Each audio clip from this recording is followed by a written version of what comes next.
Picture this. It's 1930. There's no television, no internet, no live streams.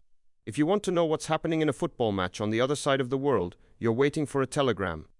And yet, a small group of countries decide to do something completely insane for the time they're going to send their national football teams across the Atlantic Ocean, on boats, for weeks at a time, just to play a tournament that doesn't even exist yet. That tournament would become the biggest single sporting event on the planet. Bigger than the Olympics in terms of global obsession. We're talking about the FIFA World Cup, and today, we're going all the way back to the beginning, through the wars, the scandals, the miracles, and the goals that changed history, to understand how a football tournament became a religion for billions of people. Let's start with the man who made it happen. His name was Jules Rimet, a Frenchman, and honestly, a bit of a football obsessive. Back in the early 1900s, football was already popular in Europe and South America, but there was no real way to crown a true world champion. The Olympics had football, sure, but it was amateur only, which meant the best players in the world, the professionals, weren't even allowed to compete. Rimet thought that was ridiculous. So in 1928, he convinced FIFA, football's governing body, to create a brand new tournament. One that welcomed professionals. One that would decide, once and for all, who the best footballing nation on earth really was. Now here's where it gets interesting. Several countries wanted to host this first ever World Cup, but FIFA picked Uruguay. And at first, that seems like a strange choice, right? A small South American country over the football powers of Europe. But Uruguay had a great case. They'd just won Olympic gold in football twice in a row. They were about to celebrate 100 years of independence. And to sweeten the deal, they offered to pay the travel and accommodation costs for every single team that came. Even with that offer, most European teams refused. The boat journey alone took nearly 3 weeks. Can you imagine asking a professional footballer today to spend 3 weeks at sea just to play a tournament? In the end, only 4 European teams made the trip: France, Belgium, Romania, and Yugoslavia, alongside teams from the Americas. On July 13, 1930, the very first World Cup match kicked off, and Uruguay went on to win their own tournament, beating Argentina 4-2 in the final, in front of a crowd of nearly 100,000 people in Montevideo. The trophy Rimet created a small golden statue of the goddess of victory was named after him, the Jules Rimet Trophy. And football had its first world champion. Now you'd think the tournament would just keep growing steadily from there. But history had other plans. The 1934 and 1938 World Cups happened in Italy and France, and Italy actually won both of them, becoming the first team to win back-to-back titles. But looming over everything was the Second World War. From 1942 all the way to 1946, there was no World Cup at all. The world had bigger problems.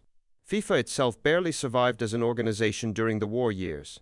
And here's a wild detail: the actual Jules Rimet trophy, the real golden statue, was hidden inside a shoebox under a bed in Italy for years, just to keep it safe from Nazi forces who were seizing valuables across occupied Europe. A football official literally smuggled a World Cup trophy past soldiers to protect it. When football finally returned in 1950, the World Cup went to Brazil, and this tournament gave us one of the most heartbreaking moments in the sport's history, a game so devastating that Brazilians still call it simply the Maracanazo. Brazil just needed a draw against Uruguay in the final match to win the World Cup on home soil, in front of what's still considered the largest crowd to ever watch a football match live. Somewhere around 200,000 people packed into the Maracanazo stadium. Brazil was so confident they'd already printed newspapers declaring themselves champions. Uruguay won 2-1. The silence that fell over that stadium has been described by people who were there as one of the eeriest things they've ever experienced. It's said that the loss triggered genuine national mourning in Brazil, and it's a scar that, honestly, some older fans still talk about today. The 1950s and 60s introduced the world to legends. Hungary's incredible team of the early 50s, nicknamed the Golden Team, dazzled everyone with a new style of fluid, attacking football, though they famously fell short in the 1954 final against West Germany, a result so shocking it's remembered in Germany as the Miracle of Bern. But the biggest name of this era, without question, was a 17-year-old kid from Brazil in 1958. His name was Pelé. He scored twice in the final as Brazil won their first title. 4 years later, Brazil won again. And by 1970, Pelé led Brazil to a third World Cup, allowing them to keep the Jules Rimet trophy permanently, as promised to any nation that won it 3 times. Pelé remains the only player in history to win 3 World Cups. 3! Sadly, the original trophy didn't stay safe forever. It was stolen from a Brazilian Football Federation display case in 1983 and has never been recovered. Most experts believe it was melted down. A piece of football history gone. By the time that happened, though, a new trophy was already in use. The golden statue we recognize today, introduced in 1974, showing 2 figures holding up the earth. The 70s and 80s gave us more unforgettable moments. West Germany, Argentina, and Italy all had their turns at glory. But 1986 belongs to one man and one tournament, arguably more than any other in history: Diego Maradona and Mexico '86. In the same match, against England, in a World Cup quarter-final, Maradona scored what might be the most controversial goal ever, punching the ball into the net with his fist while somehow convincing the referee it was a header. He later called it, famously, the hand of God. And then, just minutes later, in the same game, he scored what's widely regarded as the greatest goal in World Cup history, dribbling past 5 English players from inside his own half before slotting it into the net. One man, one match, the worst and the best of football, back to back. Argentina went on to win the whole tournament. The 90s brought the World Cup to the United States for the first time in 1994, proving football could pull massive crowds even in a country obsessed with other sports. Brazil won a tense final on penalties against Italy. And in 1998, host nation France won their first title on home soil, led by a young Zinedine Zidane. Zidane's story with the World Cup wasn't finished, though. In 2006, in what was supposed to be his final game as a professional, he headbutted an Italian defender in the final after a heated exchange of words and was sent off. France went on to lose that final on penalties. It remains one of the strangest exits any legend has ever had from the sport. The 2000s and 2010s saw the World Cup go truly global. Japan and South Korea co-hosted in 2002, the first time it had been held in Asia.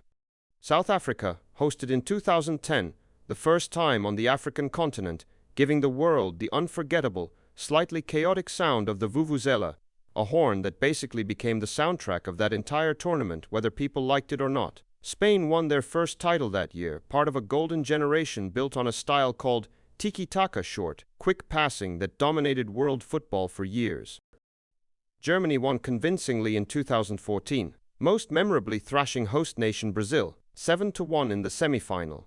A result so shocking it's simply called the Minerazo in Brazil, a painful echo of that heartbreak from 1950. And then there's Lionel Messi. For years, Messi was considered the greatest player of his generation, but without a World Cup, some argued his legacy was incomplete. In Qatar in 2022, at 35 years old, in what many assumed was his last realistic shot, Messi finally got there. Argentina beat France in a final that's widely regarded as one of the greatest ever played, going to extra time and then penalties, with Messi and a young French star named Kylian Mbappé, who scored a hat-trick himself in that final, trading incredible moments until the very end. Argentina won. Messi lifted the trophy.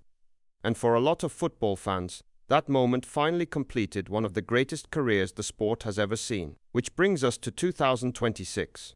The World Cup returned to North America, co-hosted across the United States, Mexico, and Canada, and expanded to 48 teams for the first time in history, up from just 32.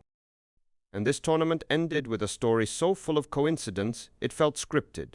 Back in 2007, a 20-year-old Messi took part in a UNICEF charity calendar shoot at Camp Nou, paired by pure chance with a 5-month-old baby he helped bathe in a little plastic tub. That baby was Lamine Yamal. The photo was forgotten for years, until Yamal's father posted it in 2024 with the caption, "The beginning of two legends." By then, Yamal was already a rising star. What nobody expected was where the story would go next. When Yamal broke into Barcelona's first team, he was handed the number 19 shirt, the exact same number Messi once wore there early in his career. Fast forward to July 19, 2026.